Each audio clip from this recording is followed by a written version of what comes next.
आरती बार बार कहती रही कि वो पागल नहीं है, लेकिन किसी ने उसकी एक न सुनी। मैं भी नहीं सुनी। मुझे लगता था कि उसके साथ आंखों का धोखा हुआ है।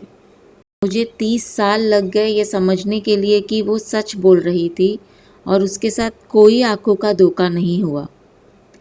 मेरे जगह पर आप होते तो आप भी कभी यकीन नहीं करते। चलिए आपको मैं 30 साल पहले लेकर चलती हूँ। आरती और मैं हॉस्टल में रहते थे। छुट्टियों में हम दोनों अपने अपने घर गए। मैं घर सलामत पहुंच गई, लेकिन आरती उसके घर नहीं पहुंची। वो मुझे कॉल करके बोली कि हॉस्टल के पास वाले पुलिस स्टेशन में है और मुझे उधर फ़ौरन पहुंचने के लिए बोली।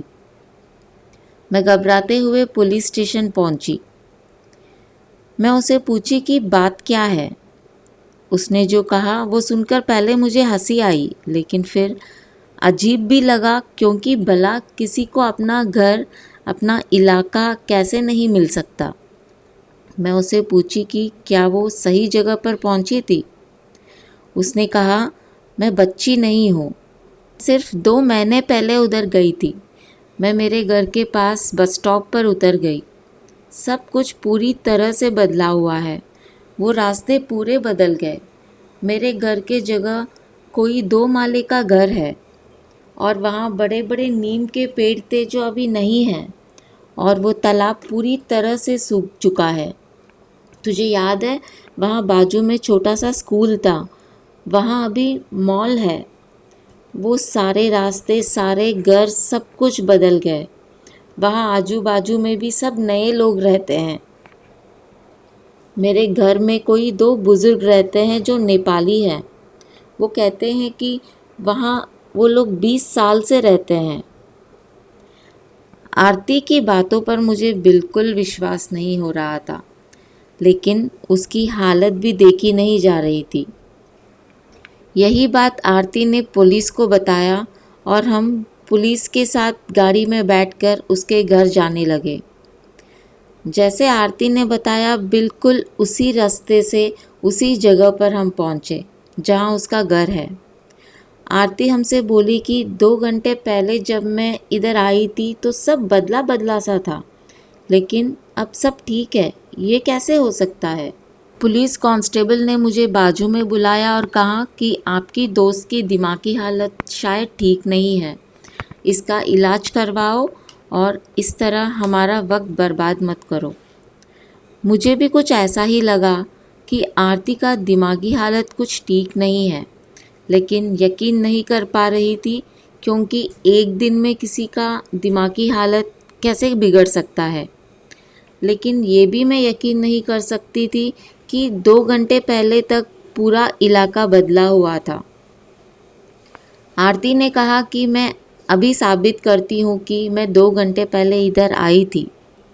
इधर इस घर में किसी का देहांत हुआ था और उसकी बीवी उसके लाश पर गिरकर रो रही थी।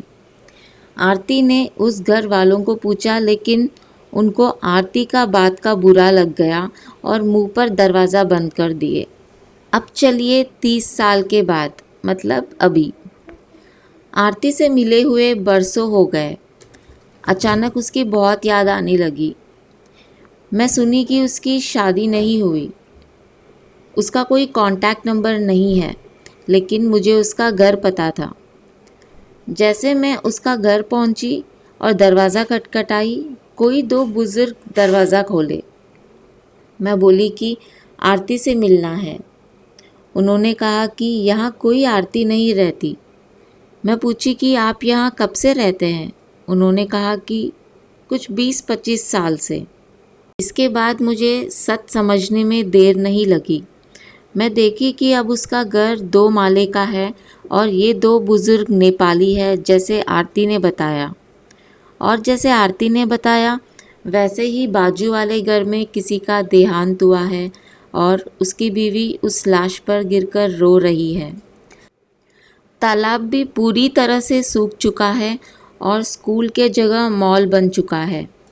सब कुछ वैसा ही है जैसा 30 साल पहले आरती ने मुझे बताया। इसका मतलब 30 साल पहले आरती टाइम ट्रैवल में 30 साल आगे जा चुकी थी कुछ मिनटों के लिए। टाइम में ट्रैवल करने के बारे में बहुत बार सुनी, लेकिन पहली बार मानने में मजबूर हो गई कि इंसान कुछ कारणवश टाइम में ट्रैवल कर सकता है। तो दोस्तों, अगर आपको टाइम में ट्रैवल करने का मौका मिलेगा तो आप क्या देखना चाहोगे? कमेंट सेक्शन में ज़रूर बताना।